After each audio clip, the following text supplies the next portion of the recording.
हाँ भैया, देखो ना कौन है? मेरे भैया आए। अबे वो मोटे कहाँ घुसा है भाई? घर में खाना कम पड़ गया क्या? जो यहाँ पे मुंह आ गया क्या? अबे ओ, दिमाग खराब है क्या तुम्हारा? किस तरीके से बात कर रहे हो तुम मेरे भाई से? अभी से बात करो, इसे समझ में आई? तो इसमें गलत क्या बोला मैंने? अरे जो मोटे को मोटा नहीं बोलूंगा क्या? एक नंबर का धरती पे बोझ है ये। जरूर तुम्हारे घर पे ना राशन कम पड़ गया होगा, जो तुम्हारे माँ बाप ने इसको उठा के यहाँ भेज दिया। लगता है राशन डबल लेकर आना पड़ेगा। वो क्या है ना, अपने घर में तो एक रोटी खाता होगा, लेकिन यहाँ पर तो लाभ भी रोटियां खाता है। अरे इसकी वजह से कितना राशन लाना पड़ता है तुम्हें पता भी है? 20 किलो के आटे के कट्टे हफ्ते में खत्म हो जाते हैं, लेकिन ये है कि मानने वाले नहीं है। पता नहीं अब इतना खर्चा कहाँ से मैनेज करूंगा। राहुल यहाँ पे आएगा, समझ में आएगा तुम्हें? ये जितनी बार इसका मन करेगा ना, ये इस घर में आएगा। तुम कोई नहीं हो तो रोकने वाले। ठीक है, अगर यहाँ पर आएगा तो मुझे कोई दिक्कत नहीं है, लेकिन इसको बोलो अगर इसको खाना है ना तो कहीं भारी खा कर आए, क्योंकि इसका खर्चा मैं तो उठा नहीं सकता।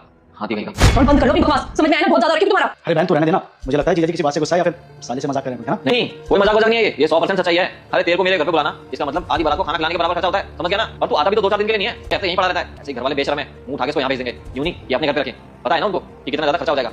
वो बेचारे बूढ़े, वो तो कुछ कर भी नहीं पाते होंगे, उनको भी पता है। मिल गया जीजा तो बस लूटते रहो उसको। बस राहुल, बहुत हो गया तुम्हारा। अब तुम मेरे पापा को भी बीच में लेकर आ रहे हो, बल्कि उनका कोई फॉल्ट नहीं है, वो आए भी नहीं, उसके बाद भी तुम उनको बीच में लेकर आ रहे हो। अरे रहने दो तुम, सब पता है मुझे, ये तुम्हारे माँ बाप की भी मिली भगत है। खुद की तो औकात है नहीं इसको पालने की, हमारे घर पे भेज दिया खर्चे का घर। अरे बस करो जीजा जी, घर आए मेहमान की कोई ऐसी बेइज्जती करता है? मान लिया आपको मैं नहीं पसंद हूँ तो ठीक है, फिर नहीं आऊंगा इस घर में, लेकिन आप इस तरीके से ना मेरे घर वालों को कुछ नहीं कह सकते। मेरे पापा का इसमें कोई फॉल्ट नहीं है। अरे बेचारे मेरे पापा इतनी तारीफ करते हैं कि मेरा दामाद ऐसा है वैसा है, लेकिन आप उनकी बेइज्जती पे बेइज्जती करे जा रहे हो। अगर उनको पता लगेगा कि उनका दामाद उनके बारे में कैसी बातें करता है तो आपने सोचा उनका क्या बीतेगी? अरे आइए कभी हमारे घर पे, आपको पता चलेगा मेहमानों का आदर सत्कार किस तरीके से किया जाता है। मुझे तो लगता है कि आपके माँ बाप ने ना आपको कोई संस्कार ही नहीं दिया। क्या कहा? संस्कार?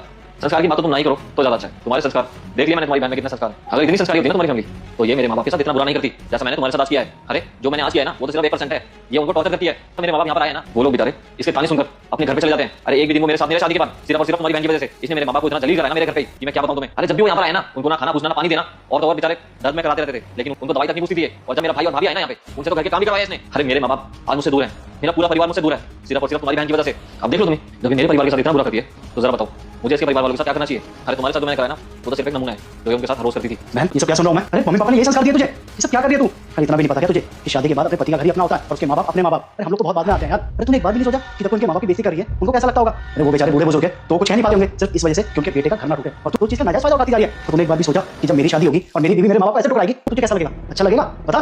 हाँ भाई, आप सही कह रहे हो, मेरे से बहुत बड़ी गलती होगी, प्लीज मेरे को माफ कर दो, नेक्स्ट टाइम से मैं ऐसा कुछ नहीं करूंगी। माफी मुझसे नहीं, जीजा जी से मांग। अरे वो तो जीजा जी सीधे साधे ठहरे, अगर इनकी जगह कोई और होता ना तो अब तक तू इस घर से बाहर दिखती। जी भाई, राहुल प्लीज मेरे को माफ कर दो, मेरे से बहुत बड़ी गलती होगी, मैं नेक्स्ट टाइम से इस तरह की गलती कभी नहीं करूंगी। हाँ तुमने मेरे को कई बार समझाने की कोशिश की कि मैं तुम्हारे भाई और भाभी के साथ बहुत गलत कर रही हूँ, तुम्हारे माँ बाप के साथ बहुत गलत कर रही हूँ, लेकिन पता नहीं क्यों मैं समझना ही नहीं चाहती थी। लेकिन आज जब वही सिचुएशन मेरे ऊपर थी तब मुझे समझ में आया कि तुम्हें किस तरीके से फील होता हुआ। I am really very sorry Rahul, मैं नेक्स्ट टाइम से इस तरह की गलती कभी नहीं करूंगी, आई प्रॉमिस। जीजा जी हमने कभी अपनी बहन को ऐसे संस्कार नहीं दिए, पता नहीं वो इस तरीके की हरकतें क्यों करने लगी, लेकिन जो कुछ भी इन्होंने आपके मम्मी पापा के साथ किया ना उसके लिए मैं आपसे माफी मांगता हूँ, और आज के बाद आपको कभी भी शिकायत का मौका नहीं मिलेगा। अरे तुम मुझसे माफी क्यों मांग रहे हो? तुम माफी मत मांगो, इसमें तुम्हारी क्या गलती है? माफी तो भला मुझे मांगनी चाहिए क्योंकि मैंने तुम्हारे साथ इतनी बदतमीजी की, लेकिन ये सब मुझे इसलिए करना पड़ा क्योंकि मैं चाहता था कि तुम्हारी बहन को भी समझ में आए कि जब मेरे परिवार के साथ ये सब हुआ तो मुझे कैसा लगता हो। तो बस ये सब मैंने इसको सबक सिखाने के लिए किया था। अरे जीजा जी आप सॉरी मत बोलिए, कई बार इंसान का किया उसी के ऊपर आता है ना जब उसको अकल आती है। मैं तो बस इतना कहूँगा जो भी आपने किया बहुत सही किया, कम से कम इसकी अकल तो दिखाने आएगी। चलो देर आए दुरुस्त आए, कम से कम तुम्हें समझ तो आ गया। अब कभी मेरा मुंह क्या देख रही हो? जाओ तुम्हारा भाई आया, उसे लेकर आओ चाय पानी मीठा मीठा कुछ। हाँ